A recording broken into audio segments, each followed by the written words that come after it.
Good morning लोगोफोर नोंथांमोननि चिरां डिस्ट्रिक्टआव आं बोरमानि ट्रेनिं होनो थांगासिनो दङ आङो 7 days थागोन नोंथांमोननि चिरां डिस्ट्रिक्टआव गाबोन थांगोन आङो जायफोर गोसो गुदुं नोंथांमोना नोंथांनि चिरां डिस्ट्रिक्टआव लोगो हमनो हागोन काजलगाव अर्थात डिसि अफिसनि लांगोनायावनो जागोन ट्रेनिंआ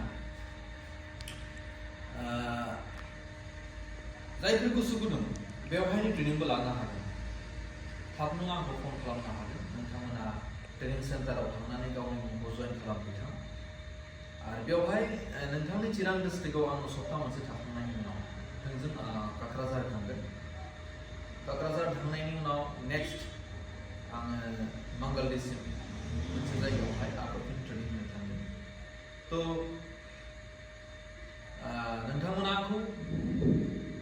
फेसबुकआव इउटुबाव जायखिजाया इनफरमेशन फोसावनाय निश्चय मोनबाय थाबोदों आरो बेजों लोगोसे थोंजों नोंथाङा आंखौ फन खालामनो हागोन गड रियारिंनि जायखिजाया इस्युखौ लानानै स' माखासे बुंनांगौ गैया माखासे लोगोफोरा बुंबाय थायोमोन जे आंनि जायगायाव फैयोबा खबर हरगोन आंनि जायगायाव खबर हरगोन बाट साफ्रोमखौबो आं फन खालामबाय थानो हाजोबाखै गाज्रि दामोन ओंखायनो आं थोंजों ससियेल मिडियानि दारा फोसावनानै होयो स' गोजोन्थों बेजों लोगोसे आं नोंथांमोनखौ बेखौबो मिथिहोनो लुबैदों जायफोरा बोरमा आबादनि सायाव बिजाब महरै मोननो लुबैदों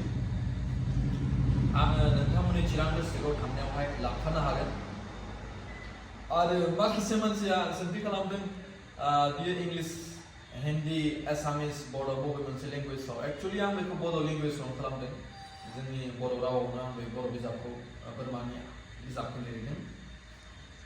आरो 100% सैथो जे बेखौ फरायोबा नोंथाङा मोनसे बोरमा आबादनि